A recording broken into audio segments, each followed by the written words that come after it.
vive somente de pão, mas vive de toda palavra que sai da boca de Deus, e não só de pão.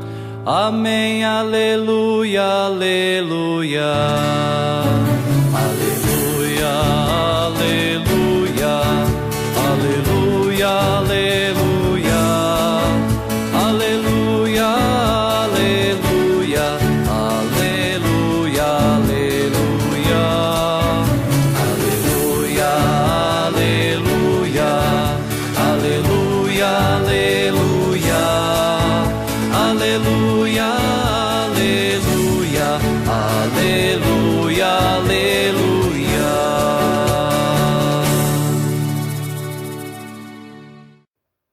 O Senhor esteja convosco, Ele está no meio de nós. Proclamação do Evangelho de Jesus Cristo segundo Mateus.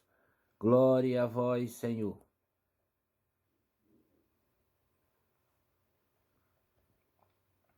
Naquele tempo, quando soube da morte de João Batista, Jesus partiu e foi de barco para um lugar deserto e afastado.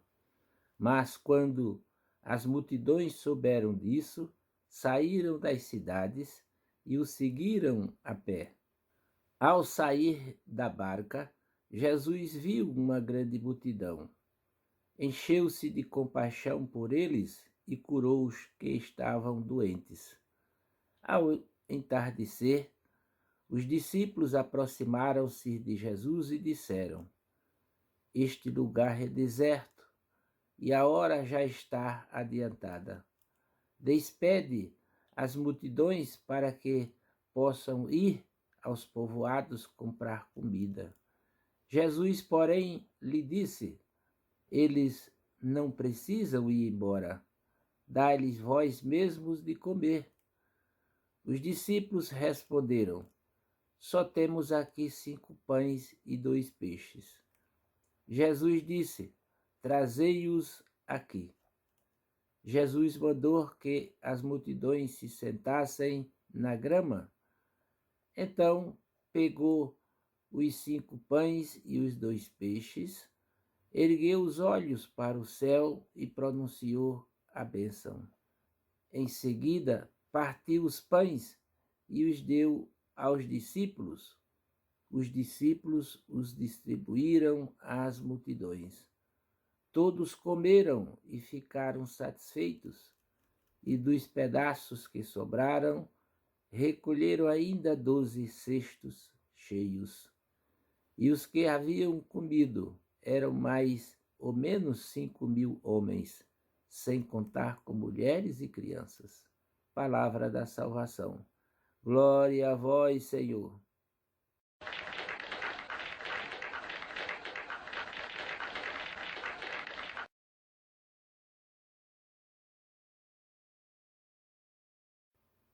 Queridos irmãos e irmãs, paz e bem, estamos celebrando a 18ª semana do tempo comum.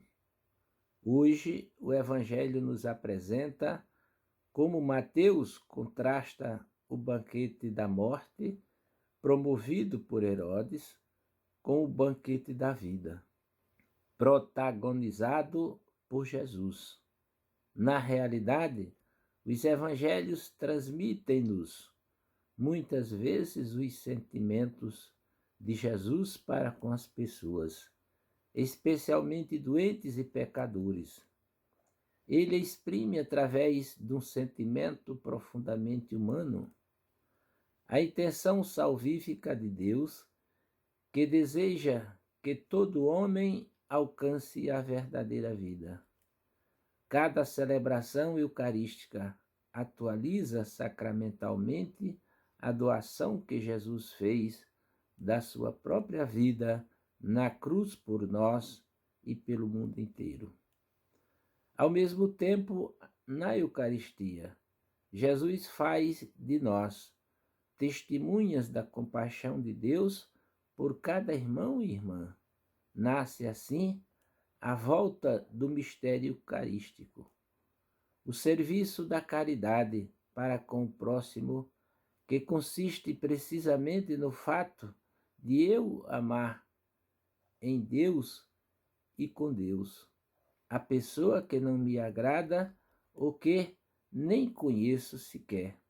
Isto só é possível realizar-se a partir do encontro íntimo com Deus, um encontro que se tornou comunhão de vontade, chegando mesmo a tocar o sentimento. Então, aprendo a ver aquela pessoa já não somente com os meus olhos e sentimentos, mas segundo a perspectiva de Jesus Cristo. Desta forma, nas pessoas que contato, reconheço irmãs e irmãos, pelos quais o Senhor deu a sua vida, amando-os até ao fim.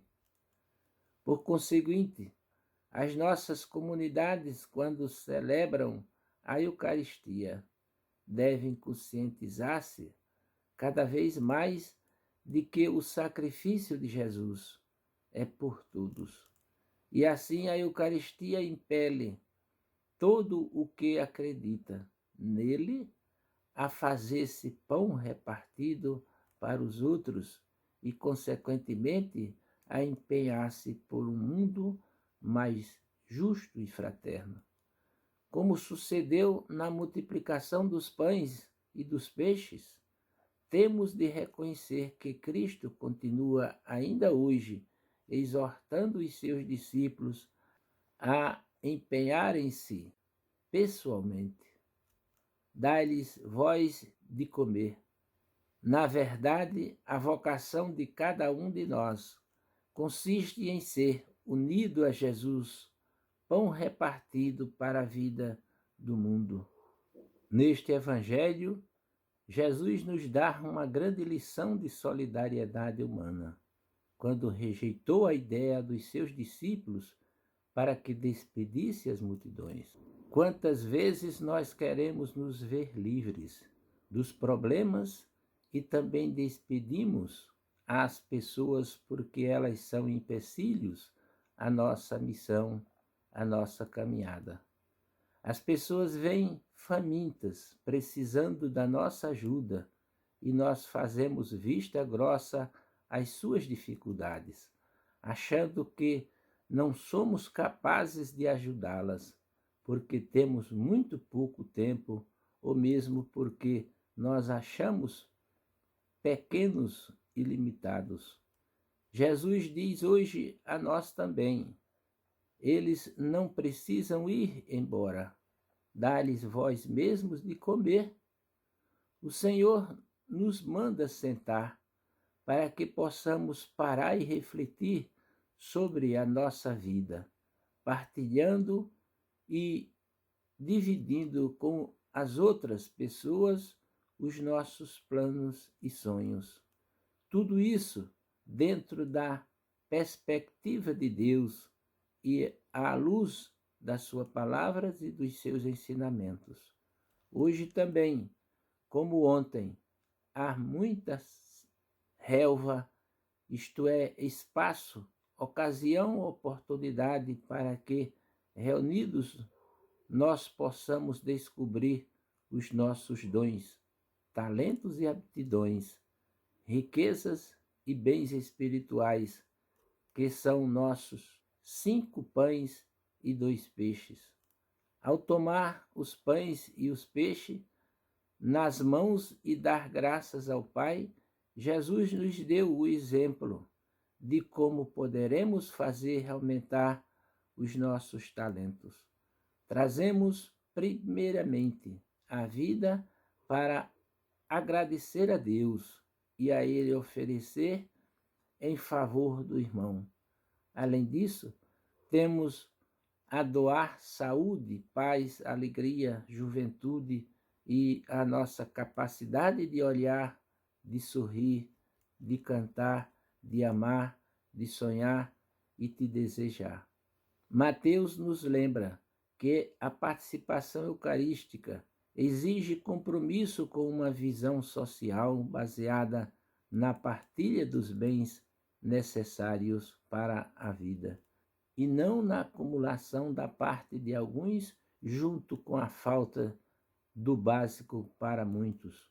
É claro que, diante do enorme sofrimento da maioria da população do mundo, a gente pode sentir-se tão importante como se sentiram os discípulos no Evangelho de hoje.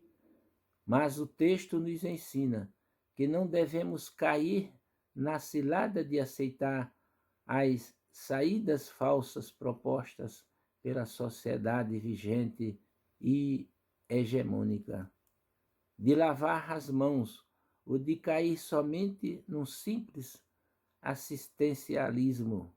O cristão sustentado pela Eucaristia, a mesa da palavra e a mesa do pão, deve se comprometer com uma visão cristã da sociedade que exige que a gente faça o que é possível para a construção de um mundo de justiça e fraternidade.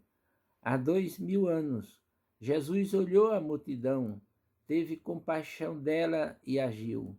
Com certeza, ele olha hoje a situação de tantos irmãos e irmãs e pede que os seus seguidores façam algo para mudar a situação.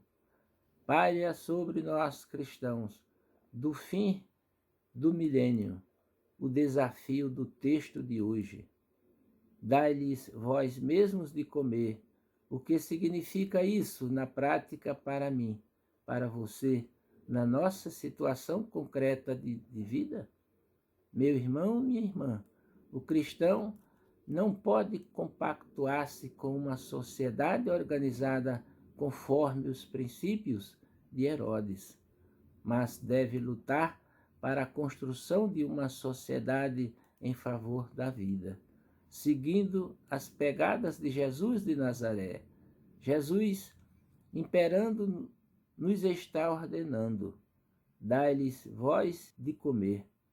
É você, sou eu, que temos de dar de comer às 5.000 pessoas que vivem à nossa volta.